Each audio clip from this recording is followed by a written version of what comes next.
today. Thank you, Bill, and thank you, Carly and Tracy and Sharon and Ucross for inviting me. I went to Ucross in 2016, and it remains one of the most special months of my life. And I really appreciate the way they support artists of so many different disciplines. So my practice involves thinking about the natural world and thinking about the place where I'm in. I'm interested though, and I feel like this is especially relevant during our quarantines or isolations, that the world or significant place doesn't have to be somewhere that you travel to or somewhere that you is normally thought of as wilderness or the outdoors. And during my time at home, I've really been focused on just how can I create like a sense of place, and even sharing that sense of place when I don't really have that much mobility. Something that's been really interesting, Bill mentioned the piece in the New York Times, which was for Storm King. And the project is a sculptural installation, but initially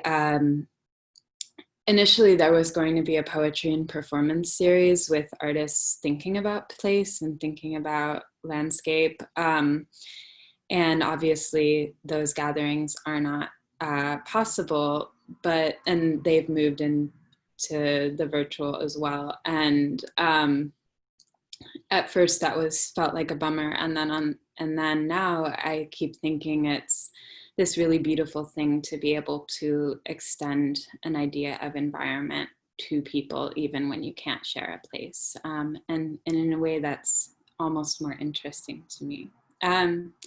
So I'm going to start off by reading you all a poem that I've been thinking about, and then walk you through a brief few-minute return to the body exercise that I like to do. And then I've been making a lot of still life drawings, which is very, very old school for me, especially because I'm not a drawer. I have like no idea how to draw. So, but it's become a process of looking and care. And I'd love to share it with you all. And then we'll open up for some questions. So the poem that I wanted to read is by Adrienne Rich. And it is called A Mark of Resistance. Stone by stone I pile the cairn of my intention, with the noon's weight on my back, exposed and vulnerable, across the slanting fields which I love but cannot save, from floods that are to come, can only fasten down, with this work of my hands, these painfully assembled stones, in the shape of nothing that has ever existed before. A pile of stones, an assertion that this piece of country matters for large and simple reasons, a mark of resistance, a sign. So I've been really thinking about that poem in terms of its relationship to sculpture, but also just in the individual action, and even if that action does not necessarily create seen impressions, that there can be something in the action itself. Yeah, so I'd like to invite all of you to just take a deep breath and be where you are, and hear the sounds outside your window. For me, that's some birds chirping, and the sound of the people working in the next apartment. If there are any smells that are around, just notice them. Feel how your muscles are feeling, if you have any tension or pain anywhere. And I like to just notice that, and, and maybe put a breath towards it. I think someone the other day invited me to go through all of my 5 senses, and then we went into more psychic senses. And I think we all have different lives, but I'm interested in figuring out how one can switch from your daily life to your creative life. So that might be going from a money job to the studio. It might be going from emails to thinking about a poem. And often I just like to sit with my eyes closed and take a breath and create a pause and an awareness for that next moment. And I like to go through this generally 15 minutes or so. I mean, even 1 minute is good, but it can be whatever gives you a sense of break and a sense of clear looking. I know that the workshop we talked about still lives, and I don't know if you all have objects in front of you, or even if there's not objects that you've gathered specifically, if there are things around you that you'd be interested in looking at for a few minutes. In terms of how materials go, I am interested in how this practice can use whatever is most interesting to you, but also what's available. So we have kind of long lines in the grocery, like to get into the grocery store in my neighborhood. And I've been just bringing some thread and a needle and just trying to make a quick line drawing of what's around me. Or, I mean, I also have some pencils here. I also think that even if you have your iPhone, there's a way to do kind of close looking through photographs or even through writing. So I'm interested in developing this drawing practice as something that can be portable and also doesn't have the need to have a particular kind of paper or a particular kind of material. Yeah, and I just arranged some objects for myself here. Again, thinking of I guess you can't really see, but I'll explain them to you. Thinking about how to have an experience of the natural world, of the outdoor world when I am inside a lot.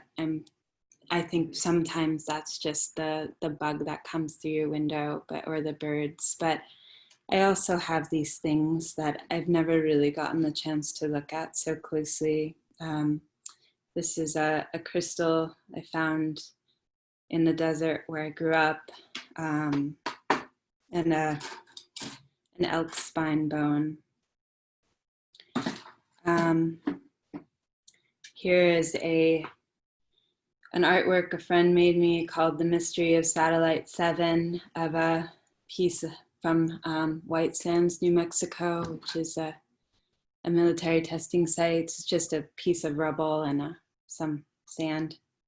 And a piece of lava, and then a piece of bronze that was cast. So they're very different weights. And I made this for myself the other day, and I've just been really enjoying looking into the crevices and looking at how the material responds to other material. I primarily work with sculptural materials between textile and glass and metal. And I can lose a lot of time just getting interested in one material next to another. And that's certainly my own eccentricity, but I'd love to invite you all to experience that in the objects around you.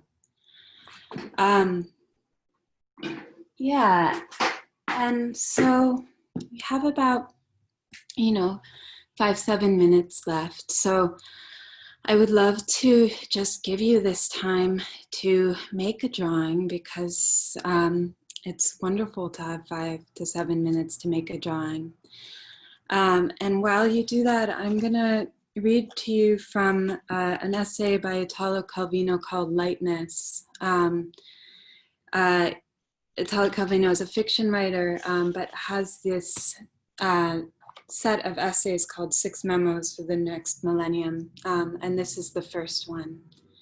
So yeah, please begin with whatever materials you have in front of you.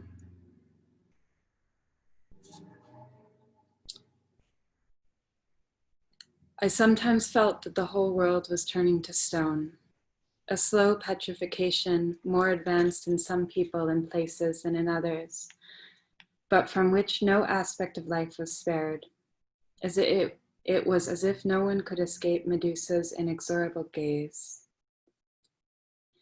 The only hero of slaying Medusa is Perseus, who flies on winged sandals. Perseus, who looks not upon the Gorgon's face, but only upon her image reflected in his bronze shield. And so it is that Perseus that comes to my aid even now, as I begin to feel caught in a grip of stone, as happens whenever I try to mix the historical and the autobiographical. Better to make my argument using images from mythology.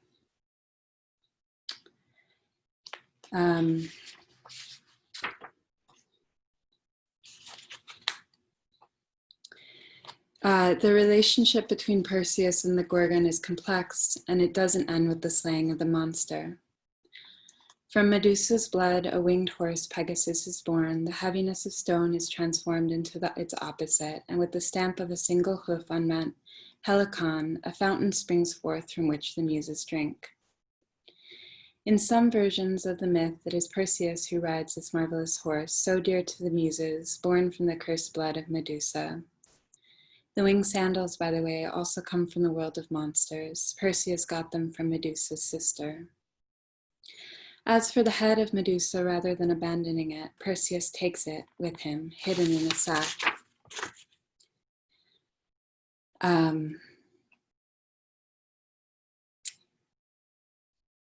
I can think of no better way to represent the lightness of which Perseus is the hero than with his tender gesture towards that being who, through monstrous and terrifying, is also somehow perishable, fragile.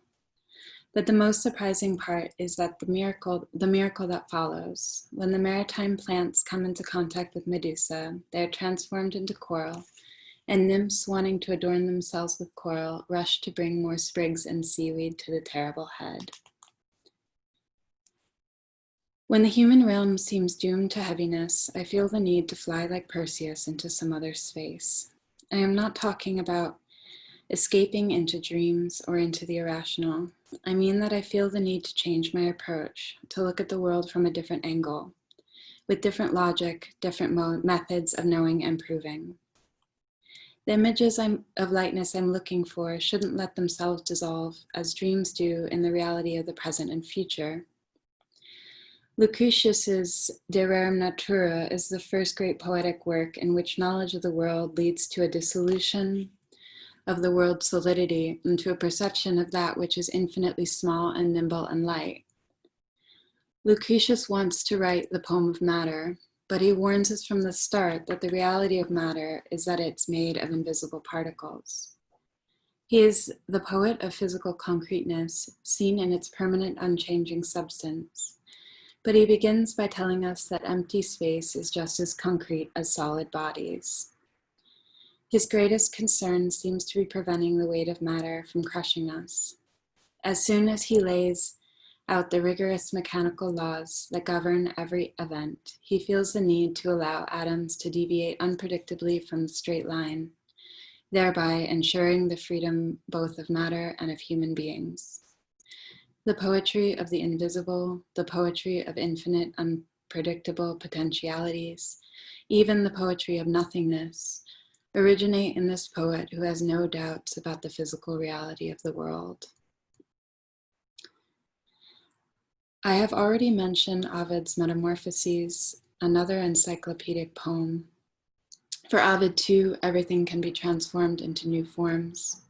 For Ovid too, knowledge of the world entails dissolving the solidity of the world. For Ovid too, there is among everything that exists an essential equality that runs counter to all hierarchies of power and value. If Lucretius's world is composed of unalterable atoms, Ovid's is composed of the qualities, attributes, and forms that reveal the distinctiveness of every object and plant and animal and person, but that are merely thin sheaths over a common substance which, when stirred by profound emotion, can change itself into radically different forms.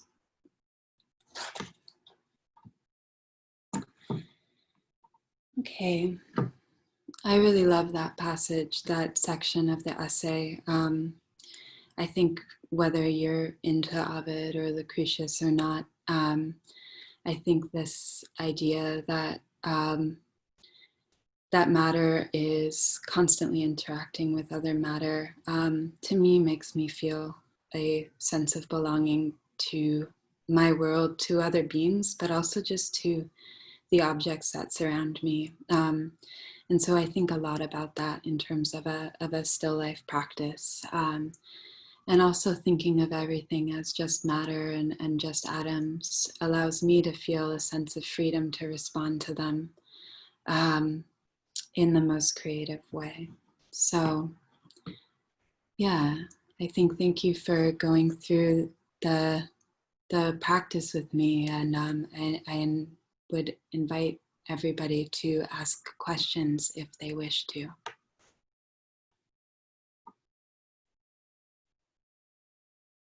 Thank you, Martha. That was wonderful. I do hope people throw questions into the comments. I guess I'll just start with a question. This sort of daily practice, I was wondering if you could sort of expand on it, sort of the need to sort of find a break or find a shift from the sort of daily drudgery or, daily multitasking and direction, having your attention pulled in a thousand directions, to slowing down enough to really focus on your sort of creative process. I want to just hope you could talk a little bit more about that. As sort of, you presented sort of a few steps to get us there, even in this short time period, and I think it was very effective. So yeah, I was hoping you'd talk more. Yeah. I mean, generally, I think the world's, and I don't know where geographically people are, what they do, but I'll just speak for myself personally, that I feel very fortunate to have a life full of art, and then the nitty gritty of it is just that there's no time in which there isn't something that I should be doing. And I felt that last year, things just became so full, and I was really not engaged with maybe the reason why I was making art in the first place. And so it felt really necessary to me to invent something that, even if it was 5 minutes within a day, felt like creating in a way that was making art for the reasons why I believe art is a necessary thing. I think in the last few months, my parents both got COVID, and while they're recovering now, it was a intense couple of months. And I think that this practice became a real saving grace because, of course, as anybody who's ever cared for a loved one knows, that it's a lot of time and a lot of emotional output. And then, of course, I and probably many of you are still artists and still have it's helpful and maybe your responsibility to maintain a creative life. And so I found that this was such a beautiful groundwork to have formed, or a necessary one, I guess, just because even in a very hard time, I was able to make a 2-minute drawing, or like at Line in the Pharmacy could make a 2-minute standing drawing. And while the work is not work that I would necessarily show, personally, it meant a lot to me to be able to keep making. So I would say that the two reasons, the maybe more ongoing contemporary life reason, and then us all living in really strange times, are how those practices developed. Sure. Thank you. Can you tell us a little bit about your work in Entwined that's in the Ucross Art Gallery right now? Absolutely. Yeah. So I think Tracy reached out to Jennifer and I because we both use textile materials in a sculptural way. And so it was really interesting working with them both and learning more about my own work and thinking specifically about how textile materials are so related to drawing. Of course, that is true mythologically and in so many different places of the world, but also just working with the line itself. The work that I've included are several large paintings that are woven and spun panels, and then transparent areas that are painted with stone. So some marble dust, some ground up impure lapis lazuli. And then there are also photographs that I took while I was in residence last summer at the Montello Foundation in rural Nevada of a textile installation I made on the fence out there in ranch country. Nice. Yeah.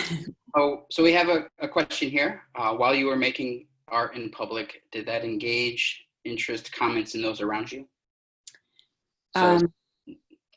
So did you have people come in and did it involve comments and other engagement while you were doing it? That's a really interesting question. When was the art in public and specifically? Whenever you were making art in public, I don't know if if Okay. people saw you engaged in the process of installing your piece at Storm King or work like that. Storm King, because of social distancing, I installed alone, which was also very, very interesting. I think, probably also a lot of people are going through that I feel like art is often a very private thing in one studio, and then when you show it, it becomes social, and I think it's like given life through that sociality. I see, drawing in lines of the pharmacy. Yeah. Yeah, I think so. Less now because I think people are a little bit more cautious of coming up to somebody else. But in the past, I've really loved having a notebook and drawing, and you're absolutely right that it's almost like can't go 5 minutes without somebody asking you what you're drawing, which is like actually really beautiful. Something that I really love about my practice, or maybe it's just something that I'm interested in conceptually, is textile. I think is something that people have a bodily relationship with. This form of cairns that I'm working with, I think, is something that people seem to have a lot of their own personal relationship to as well.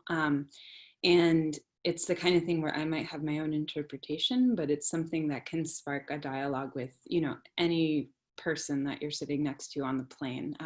And then I think it's often like the instigator of this great story. So I think generally people will be like, what are you doing? And then I say like one sentence, and then they share something really beautiful about their lives. So I think that tends to be, it actually, even though it would seem like more interesting to people to be like, what is this, unusual thing? I think often doing something unusual in public becomes a place for someone to share something more, or at least that's my experience. Nice. So it's funny, art as an exchange, I wonder how, if you've had experience doing more of these Zoom or online events because of the current situation, if how the exchange has changed. Yeah, that's a great question. I feel like when I'm in a room with people, it's easier to vibe off of their energy. And I feel like perhaps we're all learning how to do that over Zoom.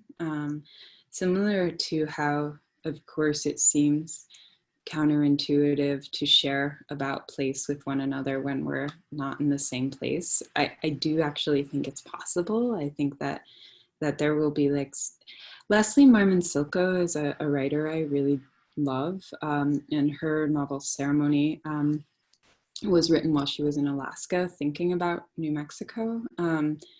And the descriptions of New Mexico for anyone who's read that book are just so poignant. And I feel like there can be something about like not sharing a space or not being in that space. Obviously it's different because that's where she's from, but I think similar to Zoom, it seems counterintuitive that we could have a kind of psychic vibe with each other through a screen, but I feel like we as humans are nothing if not adaptable. And so I feel like the more events that I do, the more I start to feel people and their presence. So thank you all for teaching me along the way. So it looks like we have a couple others here. One, Tracy was asking about the book that you were reading from. I think if you just mentioned the title from the Calvino. Yeah. It's a series of lectures. I know this is backwards, but and it's called 6 Memos for the Next Millennium. And they're called Lightness, Quickness, Exactitude, Visibility, Multiplicity, and Consistency. Yeah, they were given at Harvard. I don't know if they're actually recorded in voice. And then the earlier poem was by Adrienne Rich called A Mark of Resistance.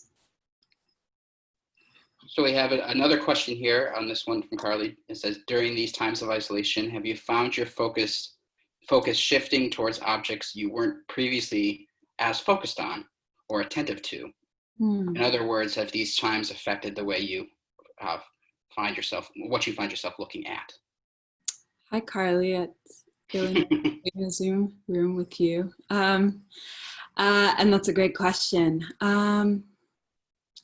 Yeah. I find myself interested in everything. And I mean, not that I wasn't before, but I feel like I have a dog, and so I take him on walks around the neighborhood, and it's just like every accumulation of trash or dirt just becomes really interesting. I think that I'm very focused also, and this is a roundabout way to answer your question, but I'm interested in the screen, which is not an object I was normally focused on. And I'm interested in making work that feels intimate and feels material, or at least can be translated as such through the screen. So I would say that my interest in other objects in the world has just become amplified, and my interest in the digital space being able to be translated and shared in a way that feels embodied and it feels physical, that would be a new interest.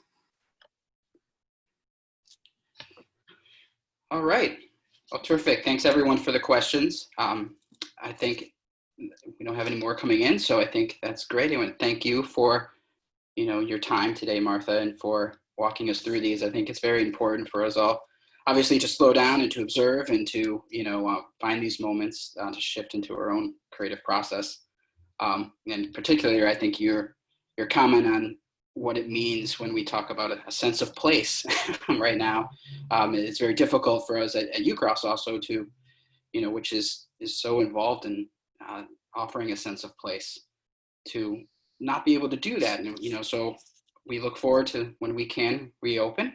And of course, we thank you for this wonderful workshop to keep us going in between. Thank you for having me, and what a pleasure to share this space with you all. All right. Thank you very much, everyone. Have a good day.